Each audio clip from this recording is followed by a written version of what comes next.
Hello, subscribers. Welcome back to another weekly subscriber exclusive episode of James and Loki's Gems of the Week. Let's bring Loki into the conversation and let's try and feed Loki his breakfast and make this an episode of Breakfast with Loki. Yes. Okay, here you go, buddy. There's your breakfast. Yes. Okay. And we'll see if we can entice Loki into eating his breakfast as I review all of the posts on X that I liked over the previous week and talk about why I liked them. I'll do that right here in the share desktop cam while Loki is here in the Loki cam. If he moves over to eat his breakfast, I'll try and remember to move his camera so you don't miss a second of the thrilling action as Loki devours his kibble and digestive care pate. Yeah. So the reason I was giggling to myself is that I get to point this way and actually turn my head to look in the direction of my content now that I have mirrored the video in this view. So I make these videos in OBS Studio, and you have different scenes in OBS Studio that you can set up in advance that show different stuff on it. So there's way more stuff on this screen than maybe you think there is. So yes, there is this screen over here, but yes, there is the Loki cam below me.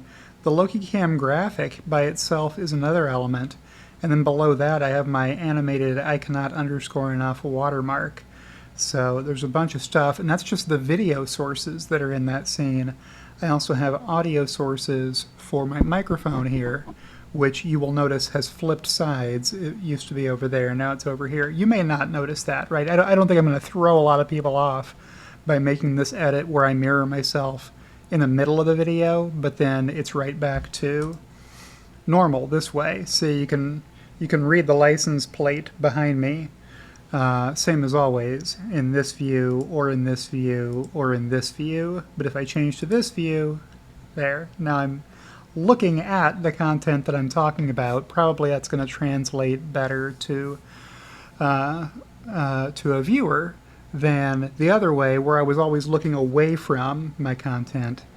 And now I'm sure my subscriber count will double overnight now that I've fixed this one key problem with my messaging. All right, let's keep going. We haven't even really started. These are the last two tweets that I went over in last week's episode of James and Loki's Gems of the Week. It was less than an hour long last week, but the prior 2 weeks were more than an hour.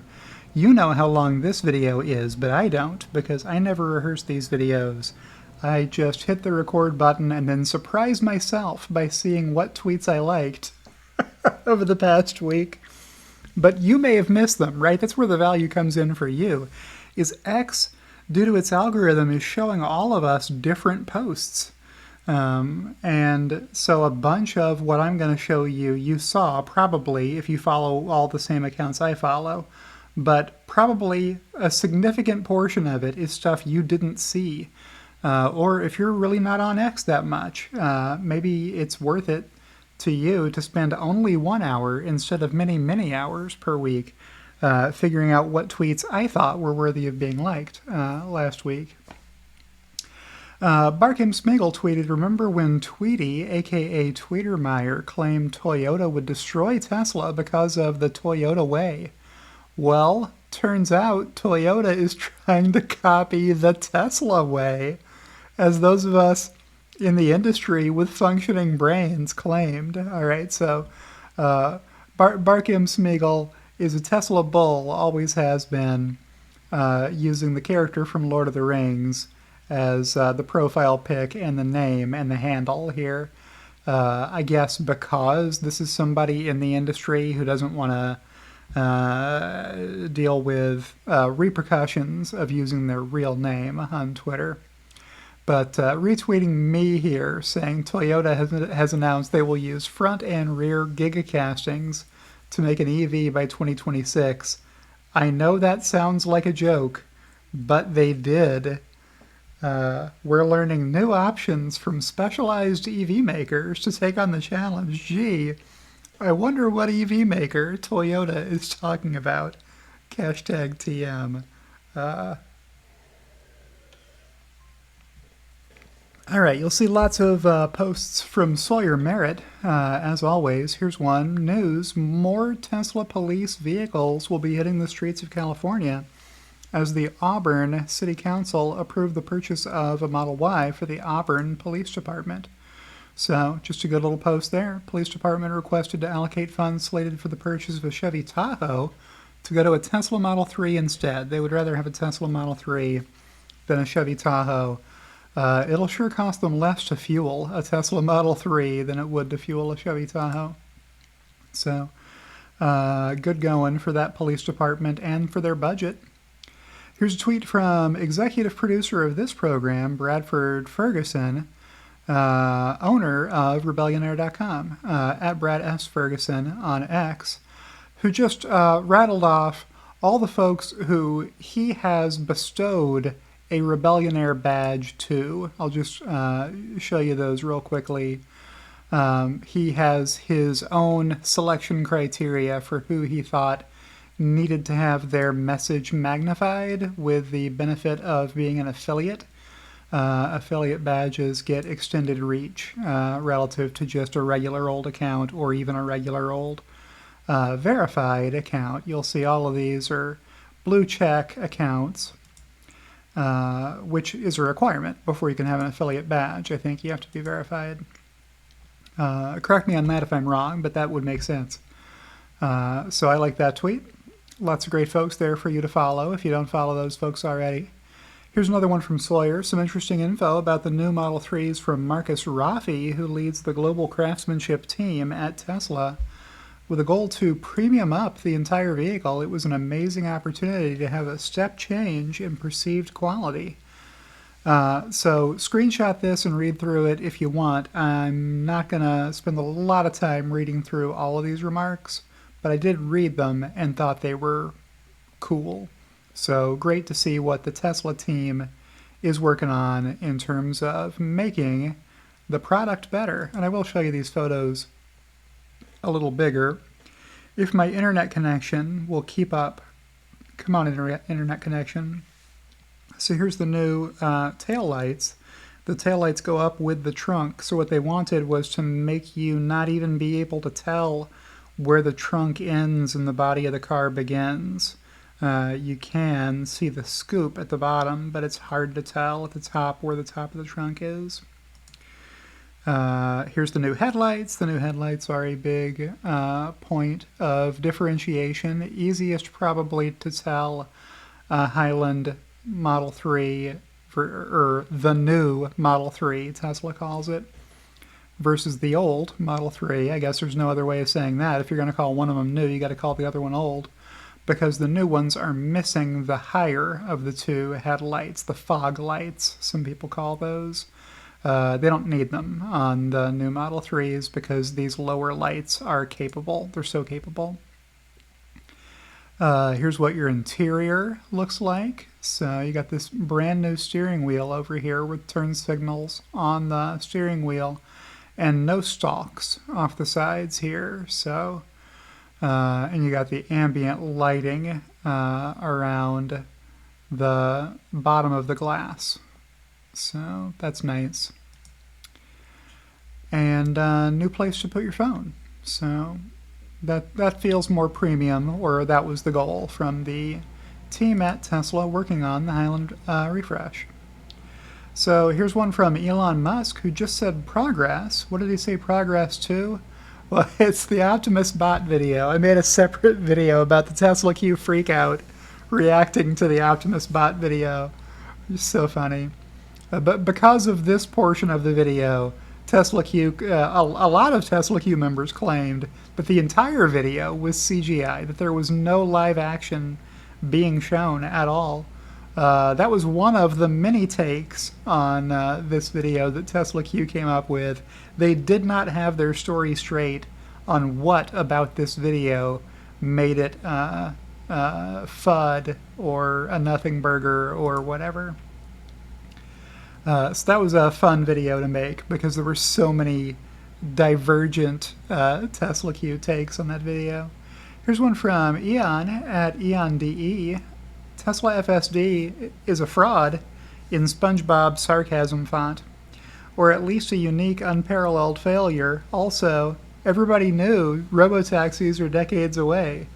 Some industry context from 2017 or 2018 before. All right, so sometimes Elon Musk gets the business for having told people he thought full self-driving wasn't that far away and promising it by the end of next year or by the end of this year, in years when it wasn't ready by the end of the year, right? Well, here's an article from Sam Abu El Samid, cruising around the Magic City with Ford and Argo AI. CEO of Ford, Mark Fields, that was CEO ago, or 2 CEOs ago, took the stage at the company's Dearborn, Michigan headquarters to announce that the automaker would mass produce a Level 4 automated vehicle beginning in 2021. Who remembers this one?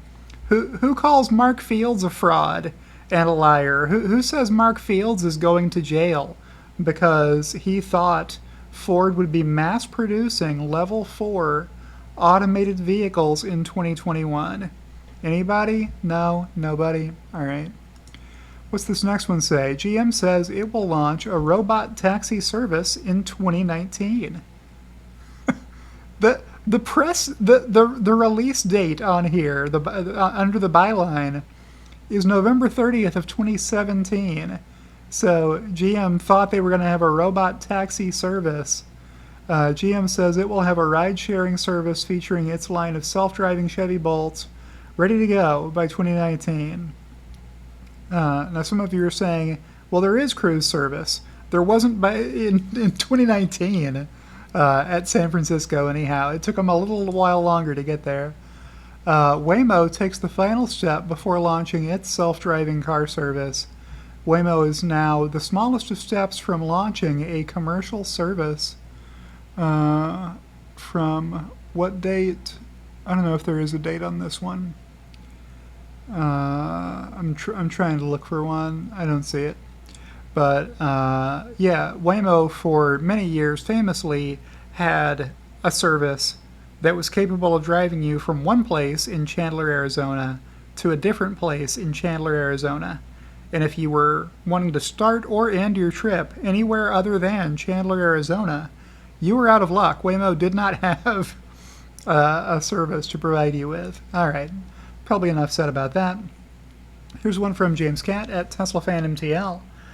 I engage a lot of Tesla bears, always have, since I started using Twitter. Their criticism tends to be focused on things that were promised but not delivered. Fair. I have that same criticism in many cases, but often this criticism is very short-term in nature. For example, Semi. Technically Tesla is late, but late based on what? They're only late based on Elon's initial timeline. The Semi market is 99.99% ICE. Are they really late?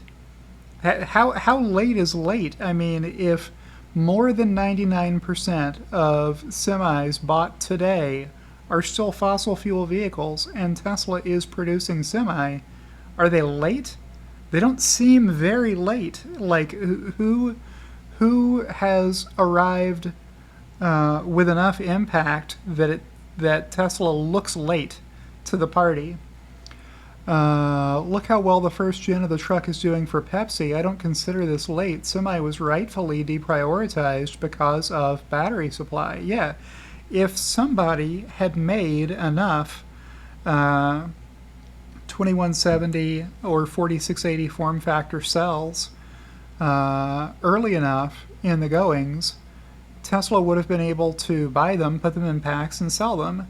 They were cell constrained. They weren't able to get their hands on enough batteries to make lots of semis, which are very cell hungry vehicles. Each semi is using a large multiple of the number of cells that Tesla needs to sell a Model Y or a Model 3. So obviously, if you can't get your hands on enough cells to make all the products you want to produce, you should prioritize the ones that are going to be the most profitable for you, and that's not Semi, not yet, not on a per cell not on a per kilowatt hour of battery storage basis. Yeah, how many other companies on Earth have by themselves built a whole new battery supply chain, factories, designed and built new equipment, built millions of cells, and put them into EVs, plus sold their EVs in 3 years? EVs have a 15% or so global market share. The energy storage business, maybe a 1% penetration versus potential. Is Tesla late? Only if you think in months and quarters, not years and decades. FSD is another example. How many cars can you buy that have full self-driving ability, right? Not even the Mercedes, the level 3 traffic jam co-pilot from Mercedes that only works below 40 miles per hour and only if you're in the middle lane of a highway and only if there's a vehicle in front of you for you to follow. And if any of those conditions fail at any point during your drive, it hands the responsibility back to you. Waymo loses $1.5 billion per quarter, and they have no way to make a profit with their business model. You can't go buy an FSD-capable Waymo and use it to drive you to and from work every day, right? And then park it in your garage overnight. They won't sell you one. The cars and equipment cannot be scaled profitably, and Waymo operates in 2 cities where it never rains. So is Tesla really late on autonomy? No. Tesla is very, very late on Elon's expectations for autonomy. That's a better way of saying it. There are other examples. Bears are short-term focused, and this is why they got their faces ripped off in 2020 through 2021, and why they will get their faces ripped off again in the future. 1,925 likes on that. I thought that was a good enough rant to read you all of. Here's one from My Tesla Weekend at 4K Podcast. You have money, Earl. What you don't have is a place to spend it. What is Brian White talking about here? Well, I got to scroll up the thread. Oh, so this is reacting to that tweet we saw earlier from Bradford. Adam replied, this stuff is getting like MLM, meaning multi-level marketing, meaning those pyramid schemes where people try to get you to sell stuff, cosmetics or phone cards or what have you. The Office had an episode where where they were illustrating the multi-level marketing concept with somebody selling phone cards. Nobody's ever asked me for money, said Brian. Earl said, can I have money? Brian said, you have money, Earl. What you don't have is a place to spend it because Earl lives in Alaska now, where there is no commerce, sadly. Still, after all these years of statehood, still, Alaska has no place people can spend money. You just have to go hunt down moose, drag it back home, build a bonfire to cook it over, etc. That's Alaska.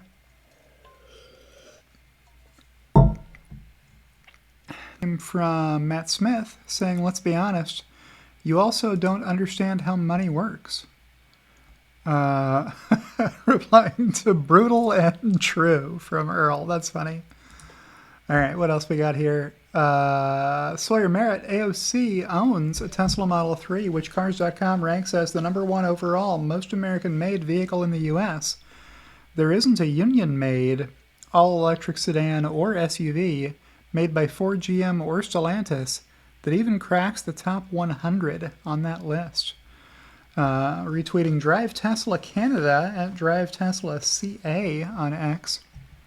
With the UAW strike in full swing, AOC said on CBS this morning she'll be trading in her Tesla for a union-made electric vehicle soon. Just partisan politics at play here. All right, so next tweet from Jeff Tutorials, at Jeff Tutorials. I had the opportunity to tour both of Tesla's factories in North America this year. The differences between Austin and Fremont are massive. The reason there's 2,343 likes on here is that Elon is one of those likes that brought it more attention. To start, Tesla has done an excellent job making the limited space in Fremont work. The 3 and Y lines are extremely compact and churning cars at an insane rate. Austin is much more organized, less twists and turns between stages of production is the biggest difference. Cars have to travel far less between stages of production. The factory also feels much more open thanks to the higher ceilings. One thing that surprised me at Fremont, seeing how many steps are involved to install the Falcon Wing doors in the Model X. Impressive. Tesla managed to scale production with those doors. Fremont also relies heavily upon parts and materials that are shipped in from other factories, including Tesla's Gigafactory in Nevada. Austin has virtually everything under one roof with little need for parts to be shipped in. That's pretty huge. Both Fremont and Austin have several cafes and a dedicated urgent care facility that is free to all Tesla employees, even those without health insurance. Both factories also have an insane emphasis on quality and quantity. Every stage of production has a dedicated manager on duty and has information posted on the quality, quantity, and cost of production for that stage in the past week. Finally, both factories have the same amazing, hard-working employees that support the company mission. Elon can be criticized for many things, but there is no denying that he has a talent for building incredible teams and motivating people to do their best work. Super impressive how Tesla is still managing to make Fremont work despite the limited size. Austin has so much room for expansion. The next few years are going to be really fun. Thanks Alex Guichet for inviting me on the tour of Fremont. Had such a blast. Okay, so that's a mobile app product developer at Tesla he's referencing. Over 100,000 people work for Tesla, so hard to keep up with very many of them. And so that was a really good post, or Elon thought so, and Jeff thought so I thought I would share it with you. We've got a few in here from the Short Shorts historian. Who's this one on? It's on Contrarian Short from 4 years ago. September 24th, 2019, saying, I'm going to dance on its grave and then dance some more. It's the biggest fraud I have ever seen at Contrarian Short. Trying to clean that up a little bit for our family audience here. Here's one from Tesla owners Silicon Valley, real world AI at its best. Dirt road, lake, and navigation not on. Full self-driving by Tesla is mind-blowing. So this Tesla is not on a road. You can see on the map there is no road indicator. But full self-driving is engaged. There is a blue tentacle in front of the car, so you know it's on FSD. It can tell that you can't drive into a hedge, and it can tell that you can't drive into the water, so it's keeping the Tesla on the drivable space. Pointed in the same direction it was when FSD was turned on, so, and it's going to go around this corner too, it looks like, from the blue tentacle. You can see the path planning route indicated on the screen of this. I'm guessing that's a Model S that we're seeing from John, Tesla owners, Silicon Valley. Here's one from David Hatuuruk. I cannot underscore enough. Tesla Q cannot watch Optimus video without getting angry. Replying to the Julian Ibar's tweet, you know you're doing some cool stuff when people think what you're doing is CGI. Yeah, B. Graham Disciple is one of many longtime Tesla haters, trolls, and short sellers who were featured in my video where I showed what they were posting on X in reaction to the bot video. They were losing their minds. Here's one from Lefroig and Dew. I probably said that wrong. Cigar recommendations for the long burn of the century, hashtag Tesla Q. So he thought from here, from, you know, a $20 stock price or something right around that neighborhood, the Tesla stock price was going to collapse by more than 90%. That's what Tesla Q believed back here. When you could buy Tesla for split adjusted $20 per share, they thought that was way overvalued, at least 90% overvalued, and they were going to be able to make more money shorting it than they could going long. because the stock price was going to collapse or the company was going to go bankrupt, etc. Good stuff. Well documented by Short Shorts historian. Here's one from Dave Lee at HeyDave7 on X. I asked my kids, would you rather have cash or stock in a great company? And Dave's kids say, that's silly. Why would I choose cash when it's losing value? Obviously, stock in a great company is better. Yeah, it is. The trick is having the extra money to buy the stock with. That really is the trick. If you have the extra money to buy the stock, then your retirement is probably going to be fine if you buy enough of the great stocks that earn great returns, that your money will grow into retirement, and then you'll be able to stop working at some point. Here's one from Roland Percher at PILOLY. The Tesla Model Y is China's best-selling car so far this year. Model 3 is 22nd place. So, yeah, here's Tesla Model Y. The highest of the green bars is over here. What's this other tall bar? It's the Wuling Hongguang Mini. You can buy about 10. You can buy an order of magnitude more Wuling Hongguang Minis with the same money that it would take to buy one Tesla Model Y. So if you were going to make these two bars, and that's the 22 bar, by the way, the yellow bar, the 2023 bar is in green, and the sales have really collapsed a lot. I think people realizing why that vehicle is priced at only $4,200 US, because it isn't worth that. It's not a good deal to buy that car. You would rather have the $4,200 than have this tiny death trap of an EV to drive around in China, which is the only place it's sold because that's the only country where it could meet the safety standards with I think one airbag or two airbag. Yeah, like one airbag, no seat belts in the back seat, something like that. And then Tesla Model 3 is over here, up year over year, quite a lot. Owing some of this gain is owing to the prior year Q2 Shanghai lockdowns, but still not a bad showing by Tesla. Here's one from Wilfredo at X, Wilfred OV. This video clip is too short. I wish he would have taken more than 8 seconds worth of video of this scene so that we could have seen the Cybertruck backing up all the way into the garage and then the garage door closing maybe. Somebody commented below that, fine, sure you can park the car in the garage, but then you can't get out. You'd just be trapped in the garage because you wouldn't be able to open the door enough to get out of it. Well, Tesla thought about that 8 years ago when they made Summon. So all you really need to do is just line the car up straight so that it can back up directly into the garage. And then you get out, shut the door, and then hit the reverse arrow on your Summon on your phone app, and the vehicle will just back itself into the garage. And then once it's clear of the door, you lift your finger off the arrow, the car stops, you close the door, you go inside. How do you get back into the car? You reverse the process, open the garage door, open your phone app, go forward with the Summon app to pull the car out of the garage, shut the garage door, hop in and take off, right?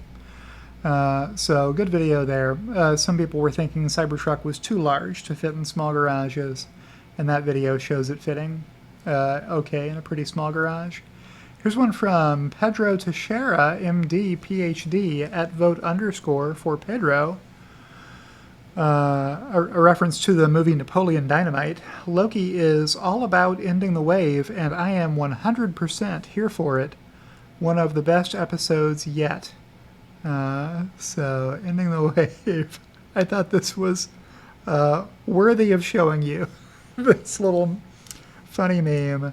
In the wave, do it with Loki, my co-host. He's not participating much in today's video, but he was in that video on ending the wave.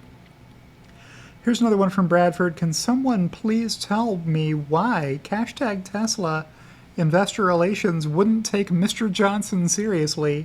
Who's Mr. Johnson? That would be Gordon Johnson, formerly of a lot of places that have gone bankrupt and or fired him, and currently with GLJ Research. You can see here GLJ Research has one employee, and it's Gordon L. Johnson.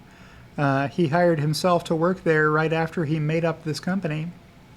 He has a sell rating on Tesla with a price target of $24.33. So roughly, he's telling you Tesla is 90% overvalued, which is the same nonsense you wouldn't even hear from some of the most notorious Tesla short sellers, trolls, and haters. Yeah, that is not a serious price target. Here's one from Brian Krasenstein, at Krasenstein on Twitter, X. I'm sorry, but this has to be one of the more ignorant tweets I've seen from Brigitte Gabriel. Electric cars weigh 30 to 50% more than gas-powered cars. Who's going to pay to rebuild the bridges and parking garages that weren't designed to support that much weight? All right, so why is it one of the most ignorant tweets Brian Krasenstein has ever seen? A Toyota Corolla weighs 3,000 pounds. A Tesla Model S weighs 4,600 pounds. But, hold on, this one seems to validate Brigitte's argument. Hold on. A Mercedes S-Class weighs 5,100 pounds. That's a regular old combustion engine Mercedes S-Class, same size as the Tesla Model S. Chevy Tahoe, fully loaded, weighs 5,600 pounds. How many SUVs and trucks are on the road? Do you think those weigh more than an EV? Yes. Yes, they do. A fully loaded 18-wheeler weighs 80,000 pounds. Don't you think those would be destroying the bridges if the weight of a vehicle caused more wear and tear on bridges? Do you honestly not think bridges are already built to withstand the extra weight of an EV when vehicles which weigh 1,600% as much as an EV drive on them daily? Come on. Should we stop selling SUVs? Should we allow big rigs to drive on bridges? I bet you are also someone who happened to speak out against Biden's infrastructure deal too. Electric vehicles are the future. Prove me wrong. All right. So, not sure about the last part of that, but yeah, it's a pretty ridiculous argument to say EVs are going to destroy all of our highway infrastructure because they're too heavy. Well, no, they're not heavier than vehicles that are on the roads already and have been for a long time. Here's one from Tesla Historian, this day in Tesla Q history. Dumb and Dumber having a conversation 4 years ago. Elon's Lost Truths at Elon's Truths on X on September 25th, 2019, tweeted, "I'll say it again, I won't be surprised to see all Teslas produced in China in the next 2 to 3 years." Retweeting Elon saying Tesla is building a major engineering team in China, including heavy focus on software/firmware for factory and car, Tommy replied, "If there are indeed still Tesla vehicles being manufactured in 2 to 3 years." Tommy did not believe there would still be Teslas being manufactured. Why? Because he thought Tesla was structurally unprofitable. That was everybody's favorite thing to say back in 2019. This company can't make money. It's a guaranteed winner to short Tesla because Tesla can't make money. The more they sell, the more they'll lose, and they're selling more all the time. So as Tesla sells more vehicles, they're going to lose greater and greater and greater amounts of money until nobody will lend them money anymore, and then they'll declare bankruptcy. That was the line of thought that these two suckers and 100 others fell for at minimum, and lost a ton of money and got their faces ripped off shorting Tesla. Here's one from Jim Fan at Dr. Jim Fan. NVIDIA senior AI scientist, Stanford PhD. Join me on the frontier of AI agents, large language models, and robotics. MindDojo, Voyager, he used to work for OpenAI and Google AI. So this is not a dummy, is why I read you his profile bio information. And I can't read you this entire thing because it's too long. And he did a whole other thread about this. So it'll be easy for you to find Jim Fan's thread at drjimfan on X. But he's impressed by the smooth hand movements. So some people misunderstand that when remote operators wear headsets and control the bot to perform tasks, they believe that the bot isn't capable of movement on its own, that it's only capable of moving if it's matching the movements that were input by a remote control operator. With me? So you'll read this on X. You'll read people saying, oh, that's how the video was faked. The bot wasn't doing any of that on its own. All the movement that you see the bot doing is just it parroting a human controller who's out of frame, performing the same tasks with an identical table set up in front of them. Well, I think that's part of what the human input across the table was about, from somebody moving blocks here and there, right? Probably it would be too hard to coordinate exactly the same kinds of movements on some other table where a human operator was controlling the movements. That's one of the ways that they're demonstrating, hey, the bot is capable of seeing where stuff is and then grabbing it and moving it, right? So what he's saying here is you're going to get jerky movements that don't look natural out of your bot if you let it train itself on how to move. It's not going to move like a person. If you let it train itself, it'll move like a robot or like a computer would think about how to move. So if instead you let the bot learn by getting input of a human operator performing the same task, then it'll learn to perform the same movements in the same way. Motion capture, impressed by that. No embodiment gap from human operators.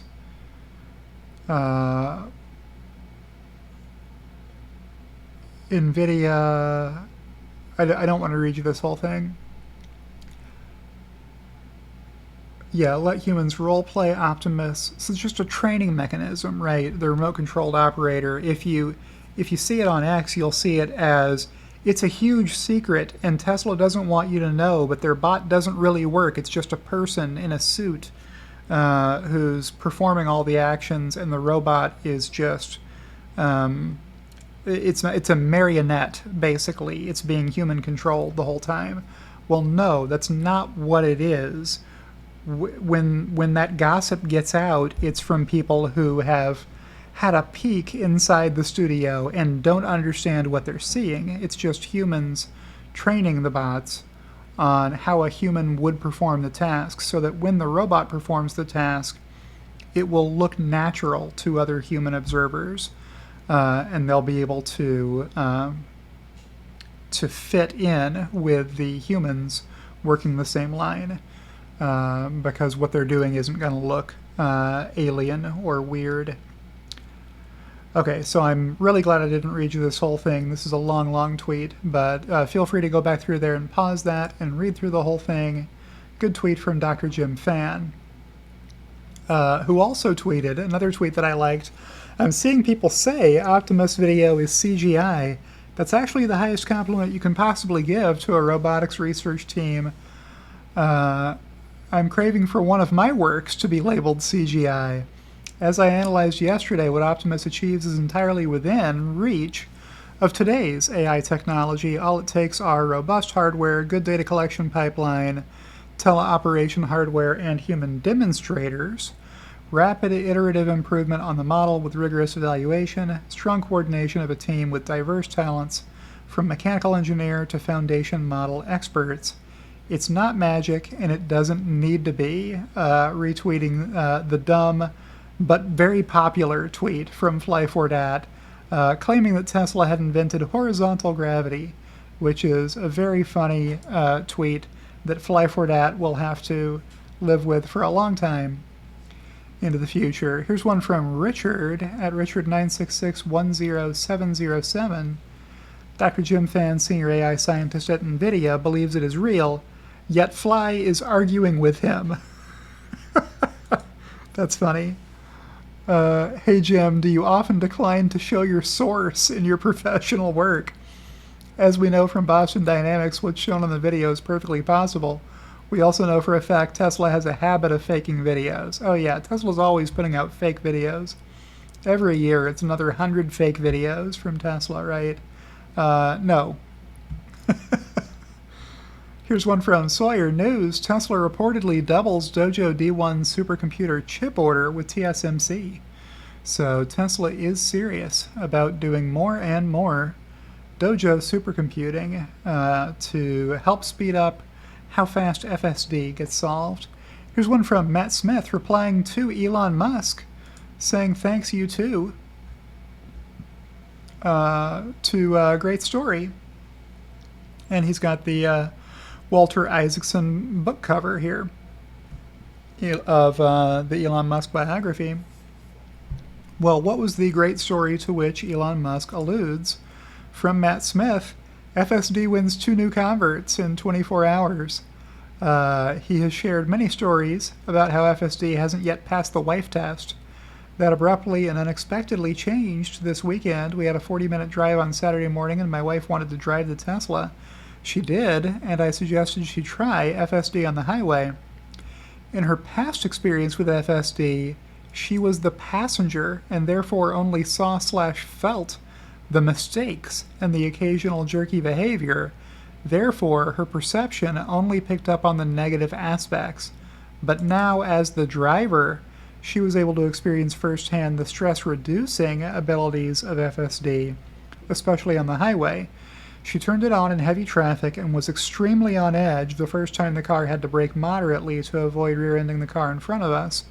But once she saw how the car perfectly handled the situation, she quickly overcame that initial bout of uneasiness and was instead able to trust the system and enjoy our conversation.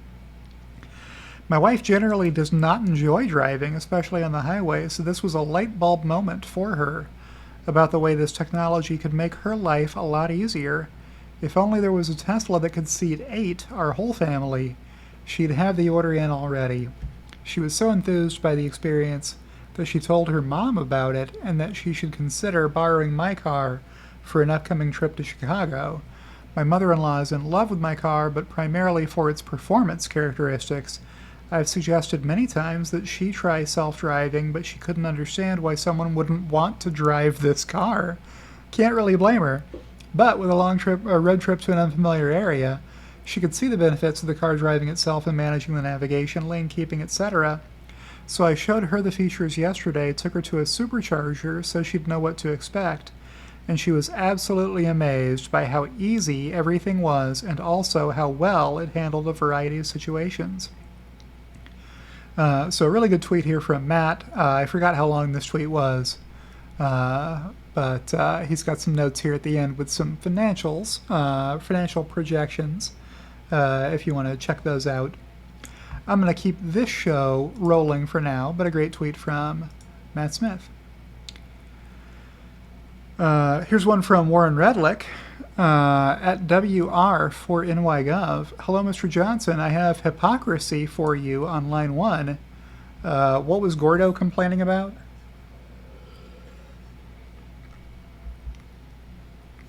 He tweeted, so why is it then, Elon Musk, you refuse to allow GLJ Research to ask any questions on any public calls, answer any of our long-standing accounting questions dating back to 2018, or allow your investor relations to take any of our calls dating back to 2018?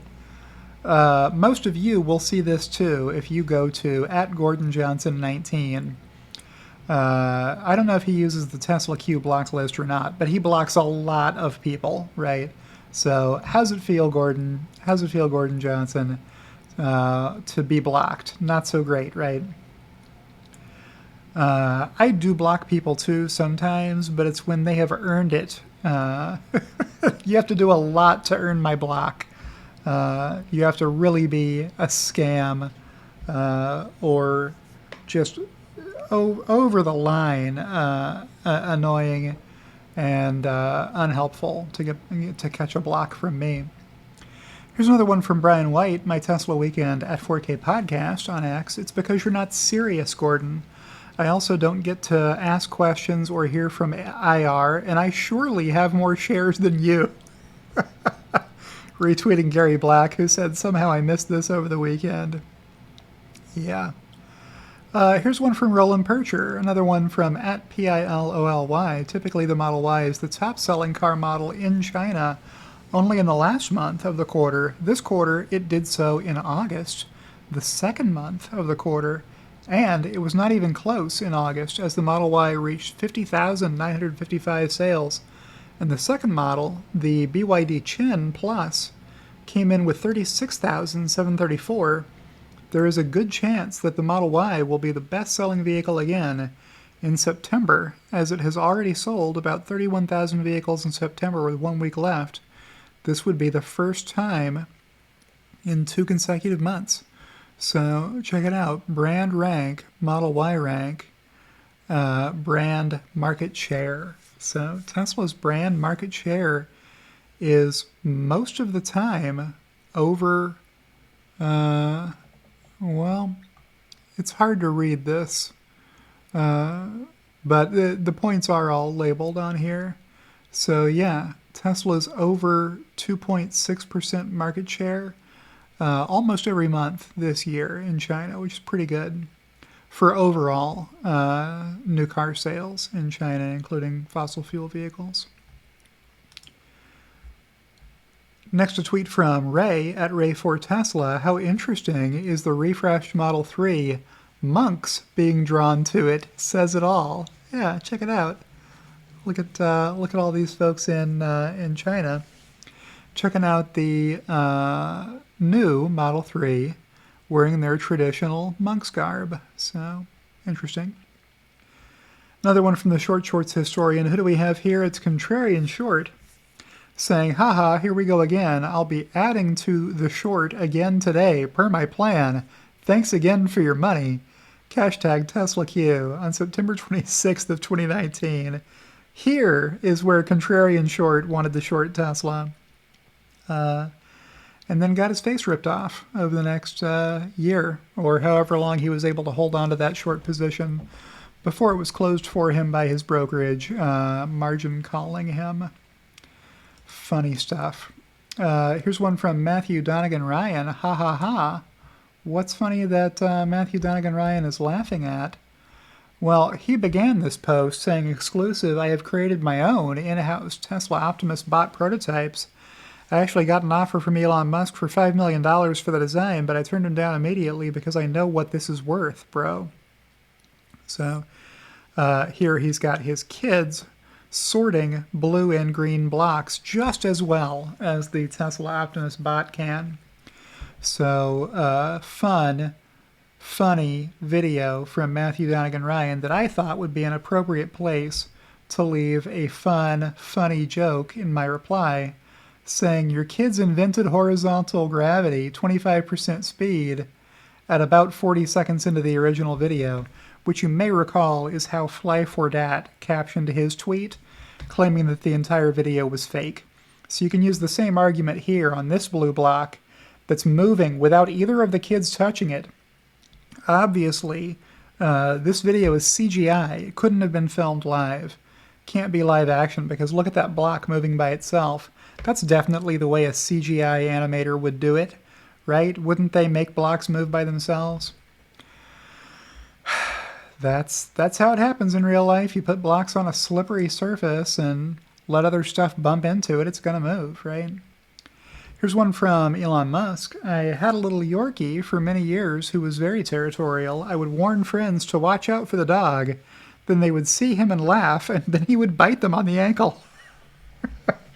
I named him Hobbs because he was nasty, brutish, and short, but I loved him nonetheless. If you don't recognize the quote starts here. Nasty, brutish, and short was the philosophy of Thomas Hobbes, who said that's what life is. Life is nasty, brutish, and short. So who's he replying to? Doge official CEO.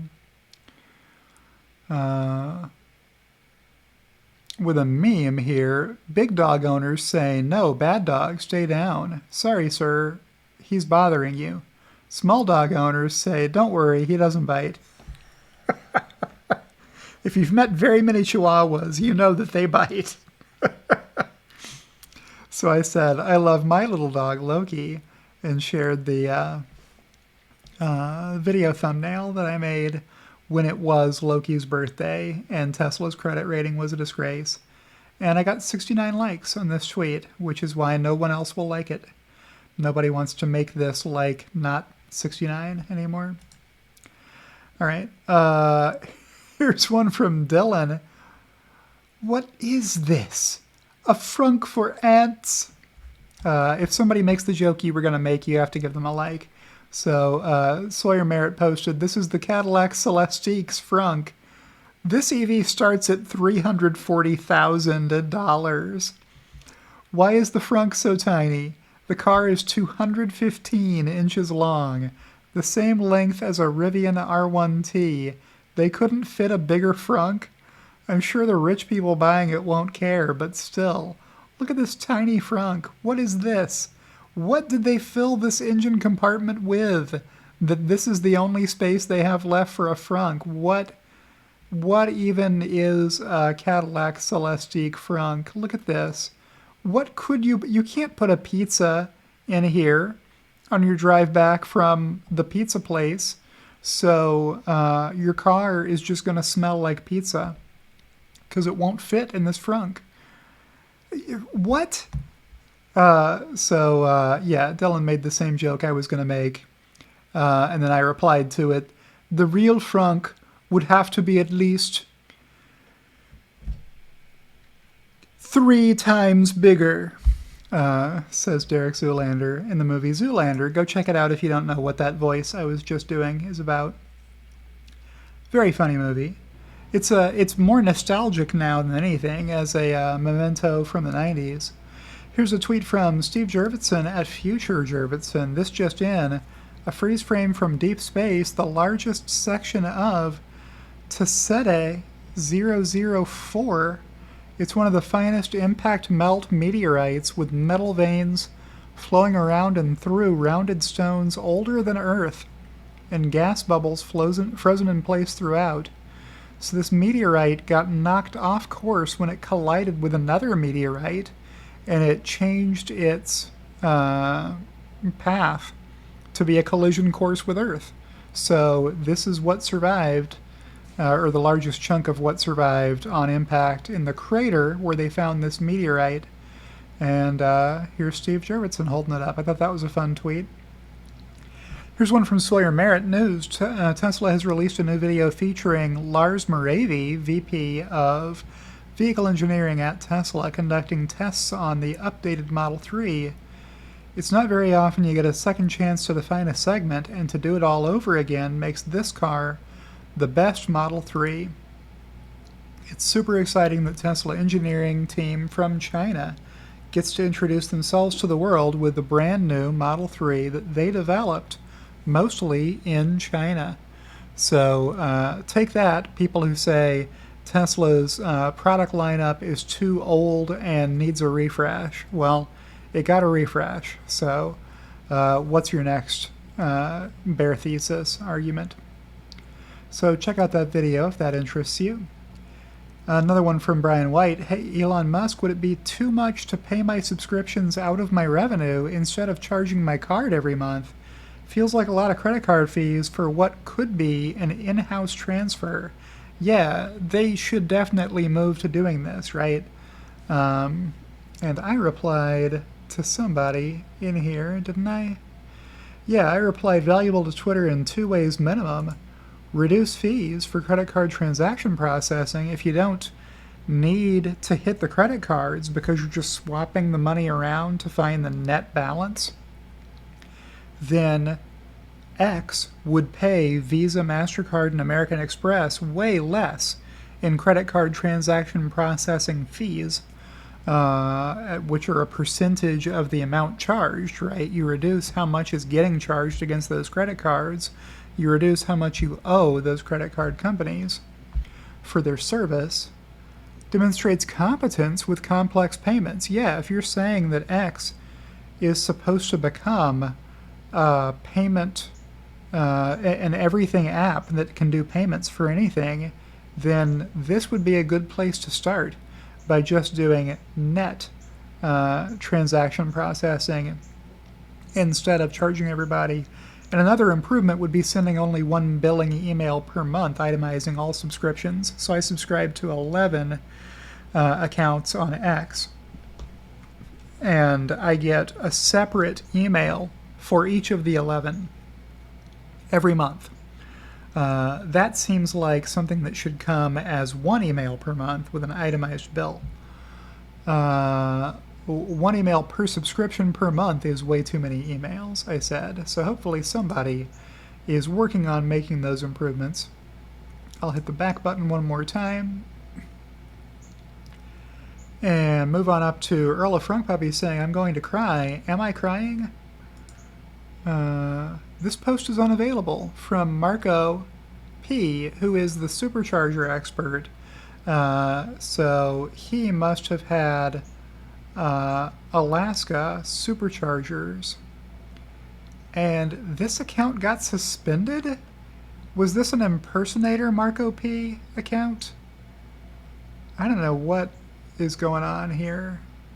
I didn't see that. Would have been a great first only post from Marco RP I3. Account suspended. Alright, so I guess Marco RP got suspended.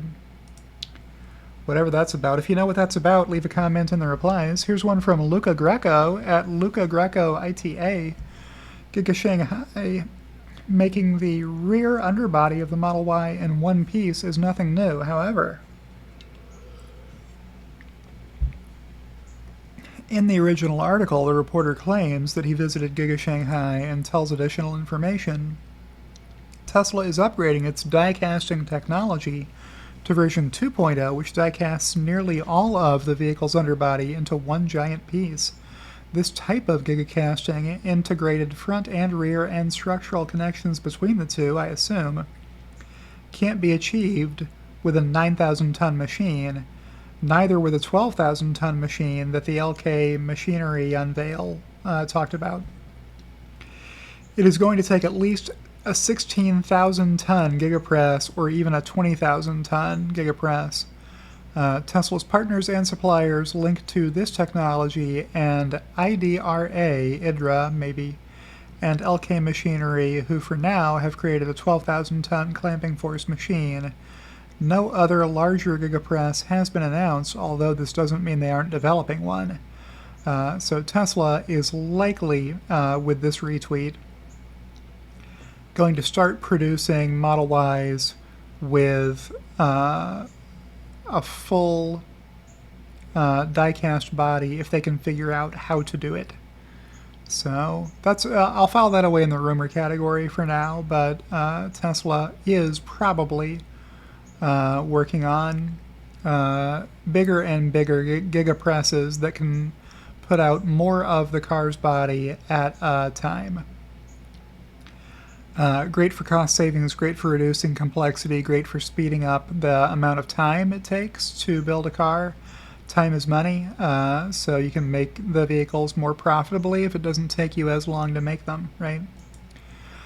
Short Cybertruck is not real story. On June 7th, 2022, I attended IDRA's open house event in Brescia, Italy, dedicated to unveiling the 9,000-ton gigapress. Some visitors were curious to know who the client for such a machine would be. The engineers explained it would be shipped to Tesla in Austin. A few bewildered visitors remained skeptical of Tesla's commitment to producing Cybertruck, so the engineers, understanding the situation, explained Tesla was serious about launching the truck on the market. However, participants persisted and mentioned they had seen articles claiming Cybertruck is a scam or impossible to manufacture. The engineers had to clarify the vehicle was indeed real, and reports suggesting otherwise were false and misleading. So, good post there. Limiting Factor said, "This is the best account I've seen for GigaPress News. Worth a follow." So I like that tweet. Here's one from Martin Vieca, VP of Investor Relations at Tesla, replying to OpenSky's X. "Seriously, the pace at which I'm seeing the Optimus team moving is beyond my comprehension. Walking around the basement where robots are tested really gives one pause." Yeah.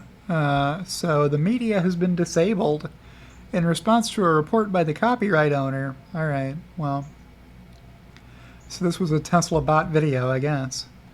And I replied, "There's more basements in California than in Texas, and there is no basement at the Alamo," with a gif here from Pee-wee's Big Adventure, the movie in which all of America learned that there is no basement at the Alamo. I do these replies to amuse myself. I don't care if they amuse anybody else. If you saw Pee-wee's Big Adventure, probably you're amused by that. If you didn't, you're like, what?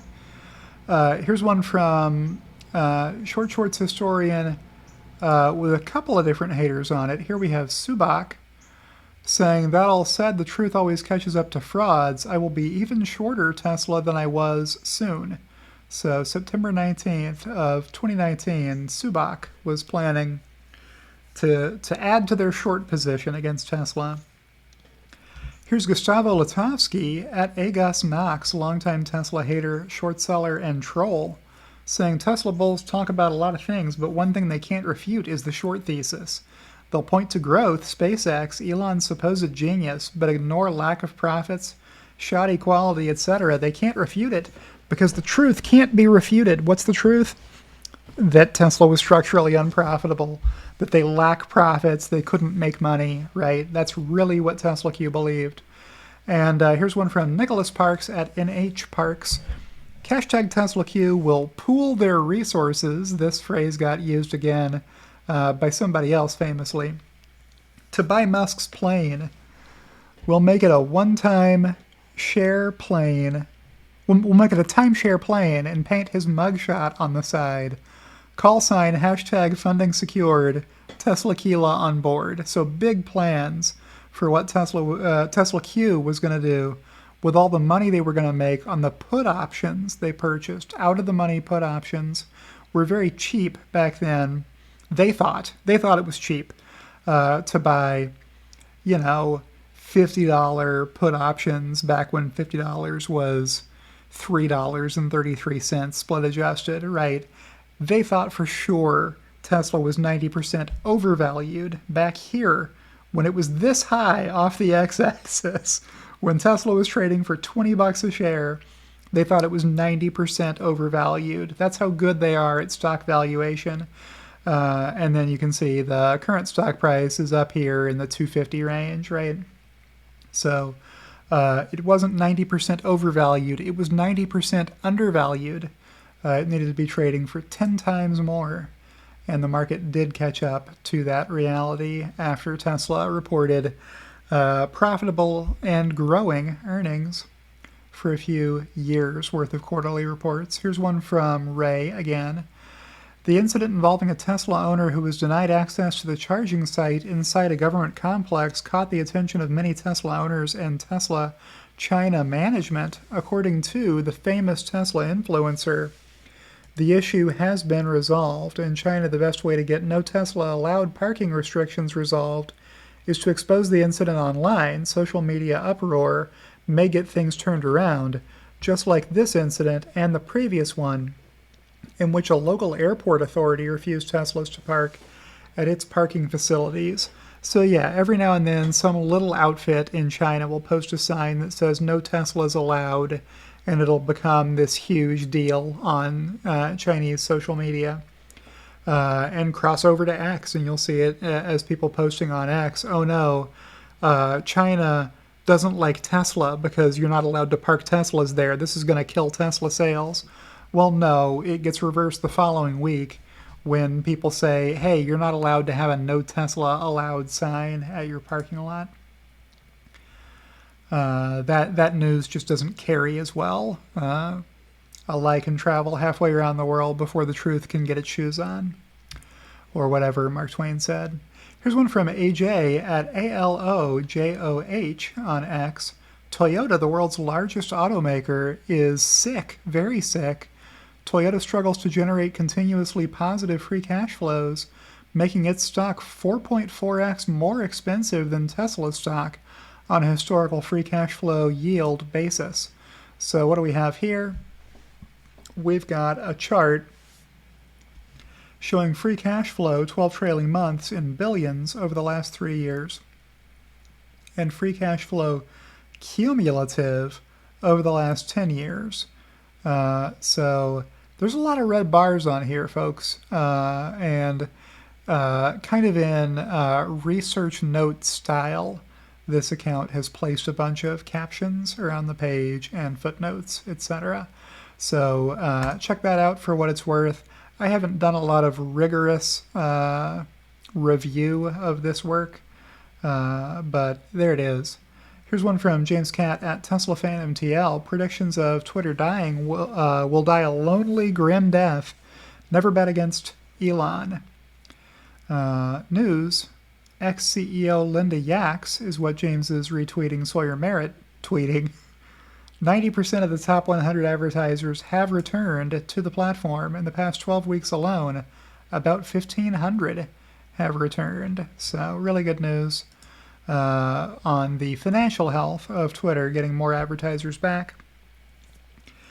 Here's another one from Elon Musk. We'll test X livestream scaling tonight at 11 p.m. Central Time with some silly stuff. People have asked me to stream myself playing video games, so I will try to speedrun a tier 99 nightmare dungeon on Diablo with no malignant hearts, whatever that means. I don't play Diablo, so it seemed like a fun idea.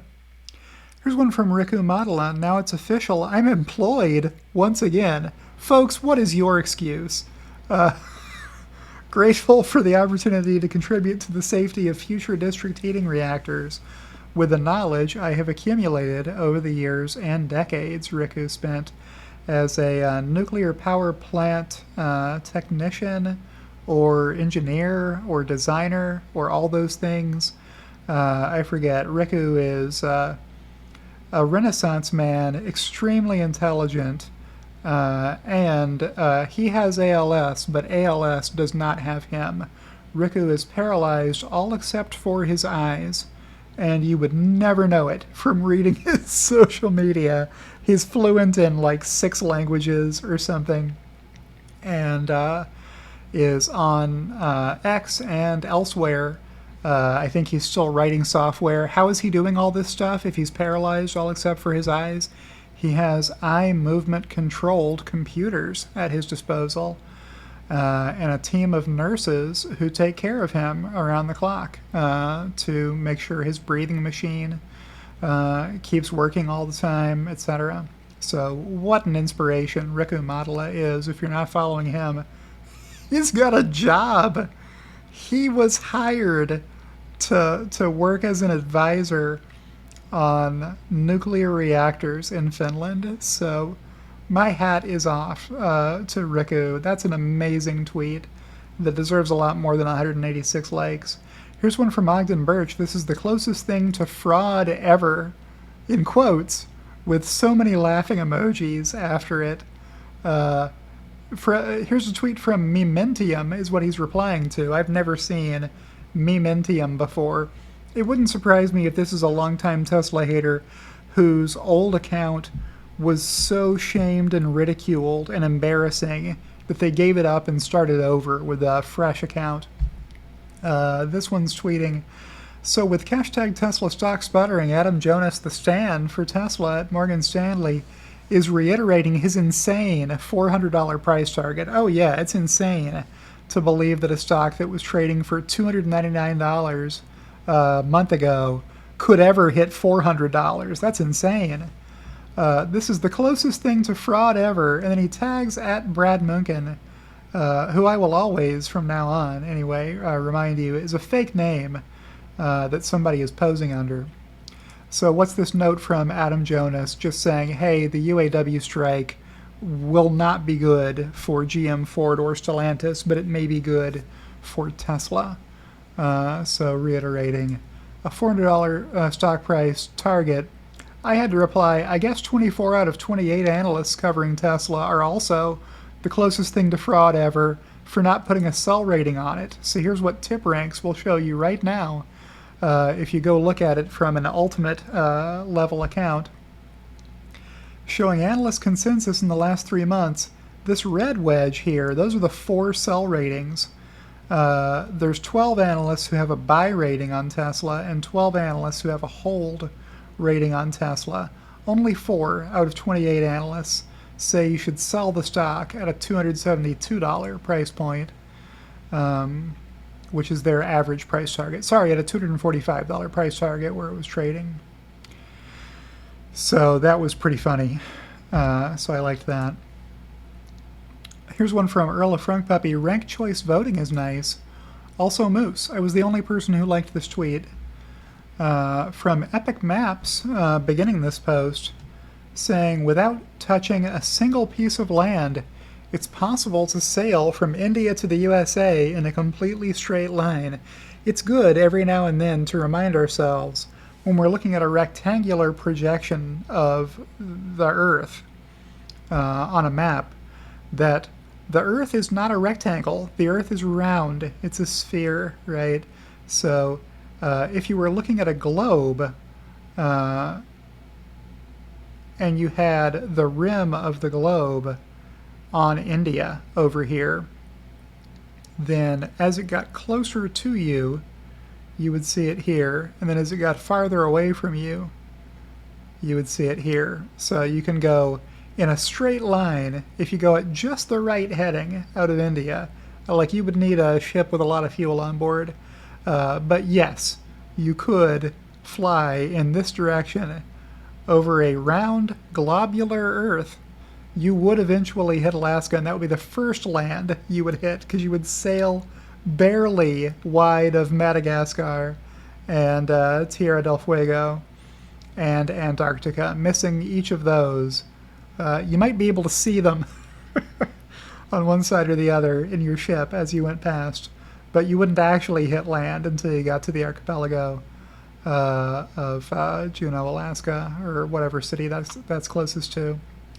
Elon replied, whoa. I replied, I mean, to the extent that you consider Alaska part of the United States. Do we really want to consider Alaska part of the United States? Flippin' Flappin' replied, one of the most American states left in our democracy if you rate by upholding the freedoms our founders believed / personal freedoms. It's far away, though. LOL, yes. So glad to see that this tweet ended by not taking my joke too seriously. That's always a risk when you make a joke on X, that somebody's going to take it too seriously. Here's one from Sawyer Merritt. Decided I'm gonna do it. I'll let you know the date when I get it. Replying or retweeting himself, asking, CNBC just asked me if I'd do a live on-air interview in the coming weeks, debating whether to do it or not. Yeah, Sawyer's going to do great on CNBC, so check that out whenever it airs. News, Apple's work on the Apple Car has lost all visibility at the current time, according to Apple analyst Ming-Chi Kuo. He says that if Apple does not adopt some kind of acquisition strategy to make inroads in the automotive market, it is unlikely that the Apple Car will be able to go into mass production within the next years. Oh, the Apple Car. So in 2017, people wondered who would be first to market, Tesla with the Model 3 or Apple with the Apple Car EV. Right, that was a serious question going around, is which one of them is going to be selling their car first? We know the Apple Car is going to take a big chunk of the EV market in the next couple of years. So by 2019, you know, the Apple Car may be the #1 selling EV in the world. And now Project Titan from Apple may be going the way of the Titanic and no longer. Lost all visibility isn't a good way of describing your program. Here's one from Sawyer saying, days on which Tesla was one of the top 3 most popular stocks with retail investors. Check out this graphic from Vonda Research. If you want to go read the entire article, you have to subscribe to the Wall Street Journal, I discovered when I tried to go read the whole article. So we just get this. We just get this little graphic here. So the dark green are days when Tesla was the number 1 most popular stock with retail investors, with the medium green being days when Tesla was the number 2 most popular stock with retail investors, and then the lightest green is when Tesla was 3rd. The gray means Tesla wasn't in the top 3 most popular stocks traded that day. Since October of 2022, most of the time, Tesla is the most popular stock among retail investors. So, fun to see that. Here's one from Sawyer Merritt. Since Apple first started working on its own car in 2015, Tesla has launched Model X, Model 3, Model Y, Tesla Semi, refreshed Model X and Model S, refreshed Model 3. Cybertruck is in production release candidate phase, ready to start deliveries this quarter. Now that today is October 1st, I can say this is Q4 and FSD beta. So yeah, Tesla has done a lot in the time that Apple has done nothing at all with their EV. Here's one about eBay Motors revealing September's fastest selling used car was the Tesla Model 3, averaging just 17 days in stock, followed by the Audi e-tron and the Ford Mustang, 20 days and 21 days. So interesting that an electric car takes the number 1 and number 2 spots for fastest selling vehicles on eBay Motors. Here's another one from Earl. Who are these people that commute 10 hours a day with no breaks? It's true, man. You would think from the palpable range anxiety expressed by users of X that they must have a 5-hour commute each way every day to say stuff like, to get me to switch to EV, I want to, by the way, switch to an EV. I need 600 plus miles per charge. None of this 200 to 300 business. Yeah. So BYD has a 620 mile car, Laurent Segalen helpfully provided, except that he doesn't live in China where they sell that vehicle. So a lot of funny reactions from people here. Trying to see if there's one here that I recognize. But yeah, just a funny... Oh, maybe he replied in here.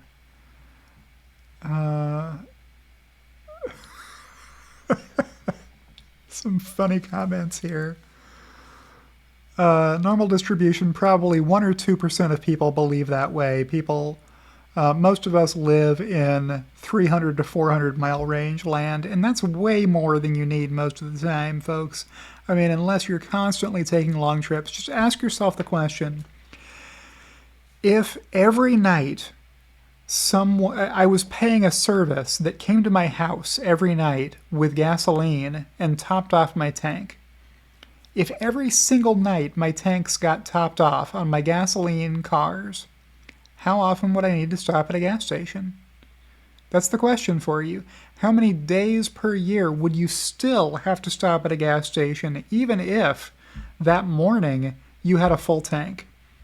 Is it 4 days per year?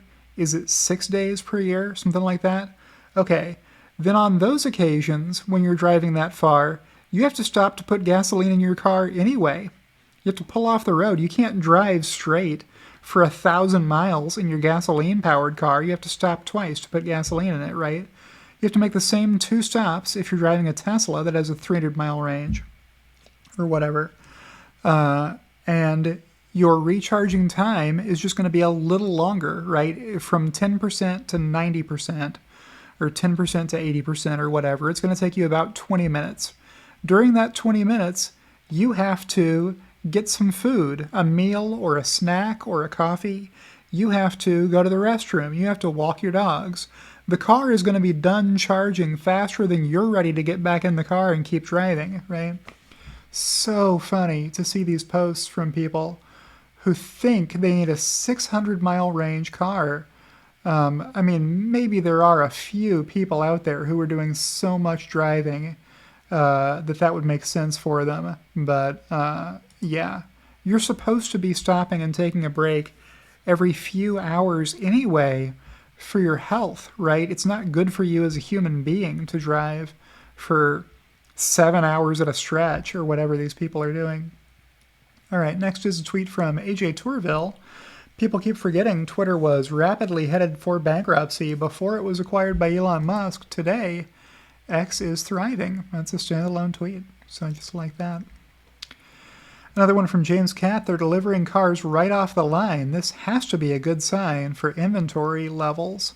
So James Catt hoping for a low inventory number, which would mean a high delivery number relative to expectations if Tesla is doing a lot of additional work trying to get deliveries out on September 29th and September 30th to end the quarter. Here's one from Alex_Avoit. The media and automakers like VW Group claim demand for BEVs is declining, but nothing could be more wrong. There is a 90% ICE share that has yet to be converted to BEVs, and only poorly designed BEVs are not selling. The compelling EVs all sell. Don't be fooled. Tesla has awesome years of growth ahead. Retweeting Roland, who said this is Tesla's part of European BEV share this year. So the total height of this curve is EV sales this year, with monthly sales increasing as the year goes on, higher in the third month of each quarter, which makes sense. Except that the rest of the BEVs, the green portion of this stacked area chart, did take a little decline here in July. Kind of interesting. You can see the Tesla portion that's on top of it did not decline. It's looking pretty good there, same as it did in June, with a decent-sized chunk of the EV market belonging to Tesla. So another chart here shows BEV market penetration in Europe at a high of 21.7%. This is just showing of all new vehicles sold in Europe, how many were battery electric vehicles. In 2022, it was the green line, hovering above 10% but below 15%. So far in 2023, it's more like about 15% and reaching a new all-time high in August of 21%. So Tesla was contributing to that. It's good to have both charts to realize this isn't a decline. The entire EV fraction of the market increased by a lot from July to August. Okay. Let's go back and move up to the next tweet that I liked. You just saw that one. Here's one from Al Hoekstra. Nice new visualization of solar growth versus predictions. Hat tip at Bauman S. Let's go ahead and look at this chart. Well, it's going to be hard for you to see this. So what's funny here when you see these flag blowing in the wind line charts is that they're trying to shame, in this case, WEO predictions. So the World Energy Outlook every year claims that solar production has already peaked or is about to, and that it's going to level off from here, right? So this was their forecast in that year. Here was their forecast in that year. Here was their forecast in that year, claiming that solar production was going to decline. The black line is what solar production actually does. It keeps increasing and increasing and increasing and increasing. So this is a projection and that's a projection, but that's a real number, right? Look how far off their estimates were. It's crazy that they put out the same error every year with their photovoltaic energy production forecasts. Every year they claim that it's peaked already, And every year they're proven wrong right away. Going back to the early 2000s, maybe. Going back to about 2010, I guess I should say, is how long they've been really wrong about what was going to happen in coming years. So, fun little chart there. Can I show it? Oh yeah, I can show it to you a little bit better this way. So I can actually read this note. We are here in 2021. The best estimate is that at least 183 gigawatts of solar panel production was produced. I'm not showing expectations for 2022 because that would be a similar jump and make the picture too high. But if you do, here it is. And then if you want to see the 2023 production, 392 gigawatts. It's way up here. Look at this dumb projection. Forecasting it to decline until 2035 and then increase. So funny. So funny. Okay, I'll go back and keep moving up. To show you this tweet from Tesla Economics, Elon liked this tweet as well, from NBA star Jimmy Butler, filling up his tank, his 20-gallon tank, cost him $145.28. And he didn't even quite get 20 gallons. He got 19.9 gallons for that. And he said, I'm going electric. Yeah, right there at the end of the video, you saw him say it. So that was a funny video. And I hope he does buy an electric vehicle for real and it wasn't just him making a joke. Here's one from Zangler at Hendrix Zane. Tesla semi-prototype production line activity. Here's what I know. An employee meeting was held Friday evening, 10:29. He meant 9:29. Both at the semi-building and via Teams, semi-bobtail rides were available. The subject of the meeting was to share information on the upcoming expansion. The Story County Building Department has not received permit applications for the expansion. They endeavor to approve any permit application in 30 days or less. So maybe what we're going to see from Tesla is that they are going to produce the Tesla Semi in Sparks, Nevada, adjacent to Tesla's Gigafactory 1, where the cells are being made to go into the Tesla Semi. So I have it listed under Texas. I think that's probably close enough. Parts of Nevada look enough like parts of Texas that you can call that the same state. People in Arizona and New Mexico right now are furiously angry with me, raising their clenched fist in outrage that I would say Nevada and Texas are the same thing, when both of those are, like Austin and Sparks, are a long way away in opposite directions from Phoenix, Arizona, or wherever you live. Sorry, viewers in New Mexico and Arizona, and Nevada and Texas for insulting your state. Here's one from Mechanica. This is the last tweet this week in this week's episode at Dictionary Hill. Who remembers this tweet? It's a mug with a tweet from Gordon Johnson on it, at Gordon Johnson 19. What EV would you buy if you had to make one choice? Hashtag Ford, hashtag Tesla. He's trying to lead the witness by bringing in the Ford fans. The options that he gave were the Lucid Air, the Tesla S3 X or Y, the Ford F-150 Lightning, or the Audi e-tron. And the results he got to his poll are not what he expected. 91% of respondents to Gordon Johnson's poll said they would buy a Tesla Model S, 3, X, or Y. The Lucid Air made a 5% showing, with the Ford F-150 Lightning and the Audi e-tron each showing 2% only. That's pretty funny. And this tweet has been deleted, is the perfect subtitle below the image. That's great. That Gordon Johnson was so upset that people want to buy Teslas that he deleted his tweet. And then he wonders why he's not taken seriously by Tesla investor relations. I mean, this is probably a good reason why. It's so funny. All right, that's it. So with that, we'll check back in with Loki, who has turned around the opposite direction from where he was at the start of this video, but is otherwise not contributing much to this video.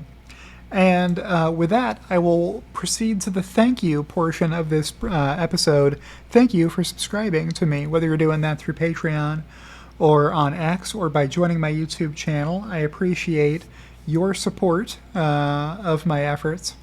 And if you're watching this video on YouTube, I'll leave a subscribe button for the one of you that haven't subscribed to me already. And click the notification bell to be alerted whenever I post fresh content. Click the like button. That's always free to like the video on whatever platform you're watching it. And I'll see you in the next one.